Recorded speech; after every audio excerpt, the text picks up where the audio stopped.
समस्या खूप वाढत चाललेल्या आहेत. मान्य आहे की नाही तुम्हाला? 40 नंतर. पण आजकालच्या मुलांना, लग्न ठरलेल्या मुलांना टेन्शन यायला लागलं की चला जमील का नाही.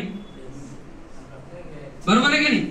तर सगळ्यांसाठी खुशखबर अशी आहे की आपण बघा, माणूस म्हातारा होत नसतो, मन जवानच असते शेवटपर्यंत. बरोबर आहे. इच्छा माणसाची शेवटपर्यंत असतेच, पण शरीर साथ देत नाही. तर ते असं तुम्हाला आता म्हणायची गरज नाही. तुम्ही शेवटपर्यंत जवान राहू शकता. आपला नवचेतना कल्प धन्वंतरीने आणलेला. आमचे डॉक्टर नालेगावकर सर नेहमी म्हणतात की मला म्हातारा म्हणू नका, कारण की तुम्हाला सोरीगिरी याला, पण मला सोरी घ्यायला नाही.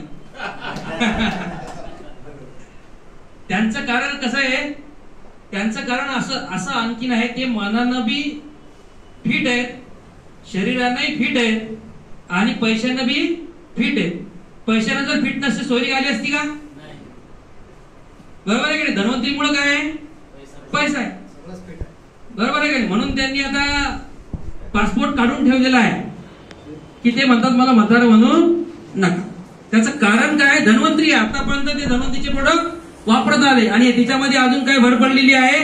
नवचेतनाची. खोलून टाकतो. पहिले 2 मिनिटं आपण माहिती ऐकून घेऊ. पुरुषांमध्ये बघा, पुरुषांमध्ये समस्या असो की महिलांमध्ये असो, बरोबर आहे? महिलांमध्ये सुद्धा बघा, कधी कधी पुरुषाची इच्छा होते पण महिलाची इच्छा होत नाही. कधी महिलेची इच्छा होते, कधी आपली इच्छा होत नाही. ह्या समस्या येत राहतात. मग आता ह्या समस्या कशामुळे येत राहिल्या? कशामुळे येत आहेत? तर आपल्या शरीराला जे काही घटक आवश्यक आहेत, विटॅमिन्स, मिनरल्स, अमायनो ऍसिड्स, ठीक आहे नाही, ट्रेस एलिमेंट, हे कुठेतरी आपल्या बॉडीमध्ये कमी पडायला लागले. म्हणून आपलं शरीर काय होत चाललं? कमजोर होत चाललं. त्याला आयुर्वेदामध्ये म्हणतात रसायन. त्याला आयुर्वेदामध्ये काय म्हणतात? रसायन.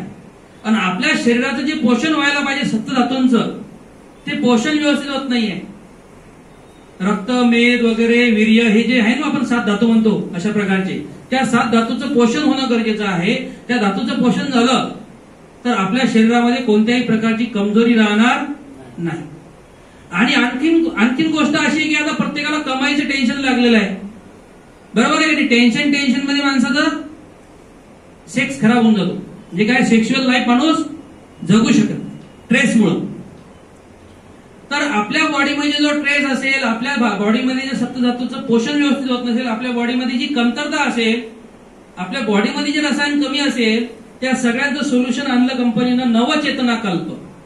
काय आणलेलं आहे? नवचेतना कल्प. आणि डॉक्टर रमेश पाटील सरांनी याच्यावर खूप ताकद लावून, सगळं पणाला लावून हे प्रोडक्ट बनवलेलं आहे. 59 प्रकारचे घटक याच्यामध्ये जवळपास याच्यामध्ये टाकलेले त्यांनी, जडीबुटी, रसायन. तर हे आपल्या बॉडीला, आपल्या बॉडीचं पोषण चांगलं करणार. आपल्या ज्या सेक्स समस्या आहे की इच्छा होत नाही, लिंगामध्ये ताठरता कमी आहे, वीर्याची संख्या कमी आहे, म्हणजे धातूचं प्रमाण कमी आहे, टायमिंग म्हणजे शीघ्रपतन होत आहे, टायमिंग वाढत नाहीये, आपण तो आनंद घेऊ शकत नाहीये.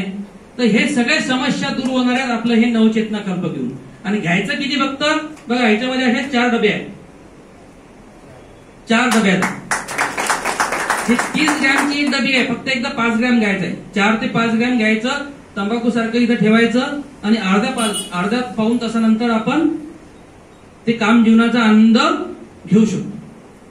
बघा, आपल्यामध्ये वाटत असेल आपल्याला काही कमतरता, आपणही घेऊ शकतो, आपल्या पत्नीलाही देऊ शकतो, काहीच प्रॉब्लेम नाही. आणि ज्यांना काही प्रॉब्लेम नाही त्यांनी पण हे वापरायचे. का? एनर्जी कायम राहण्यासाठी, तुमचा स्टॅमिना कायम. तर असं हे नवचेतना कल्प, नवचेतना आणणारं हे प्रोडक्ट आहे. हे जबरदस्त प्रोडक्ट. हे 2,500 रुपये याची MRP रेट आहे.